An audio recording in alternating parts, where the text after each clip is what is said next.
We've got our Mirage Compass totally rigged out and ready to fish. So I'm gonna walk from bow to stern and show you some of the upgrades that we put into this thing. Up front, we've incorporated the 8-inch round twist and seal hatch, which we moved from the center of the cockpit up front and replaced with a rectangular hatch in the middle of the cockpit.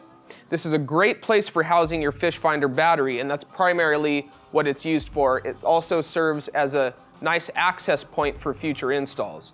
Moving back a little bit, we've got the Hobie H-Bar, which is great for standing support. It's also built of our 12-sided H-rail extrusion, which is handy for mounting any H-rail accessory to. Oftentimes I'll use a H-rail ram ball for mounting an action camera to this. You can also use the track space for mounting the action cam, but depending on how much real estate's taken up by other accessories, this is a great mounting platform. On the port side in the track, I've got a ram tube rod holder. I'll use this for setting a rod in when rigging or handling a fish once I've landed it. I've also incorporated a flush mount here that I can use for heavy-duty trolling applications.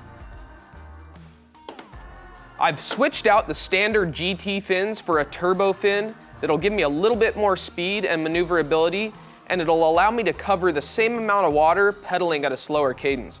Up in front of the seat for a little bit of extra storage, I've incorporated the Hookless Mat Pockets. The great thing about these is they're made of a molded rubber mesh material that won't act as a catch point for hooks.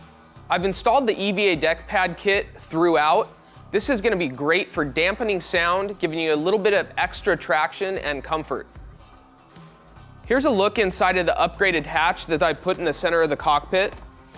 Inside, I have a rectangular gear bucket that's great for catching just about any odds and ends. On the starboard side of the kayak, in the track, I've mounted a 1-inch ram trackball that allows me to mount a Lowrance fish finder to, and it gives me infinite adjustability, so that's great. On the starboard side of the boat, I've installed the anchor trolley system, which allows me to attach my anchor point when I'm using a stakeout pole, anchor, or drift chute at any point along the boat to allow me to get just the right positioning. On the back of the Compass seat, I've attached this convenient Vantage seat accessory bag, which has an internal storage pouch along with a key tether for keeping track of your keys while you're on the water. Moving back to the cargo area of the kayak, I've got an H-crate that integrates H-rail handles, allowing me to mount any H-rail accessory to, such as this safety flag and light combo. On the front, facing the seat, I've also incorporated a little bit of extra storage by using an H-rail tackle bin. And to keep my gear dry and secure while on the water, I've incorporated the H-crate soft cover. I've got rod holder extensions plugged right into the molded in rod holders that come standard on the kayak.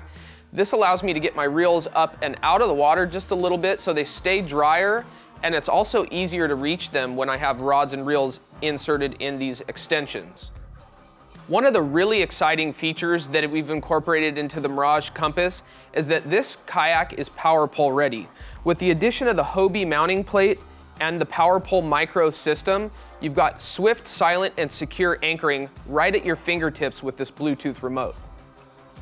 For a more detailed look at each installation video that accompanies these installs, check out Hobie's YouTube channel or visit the product support page on Hobie.com.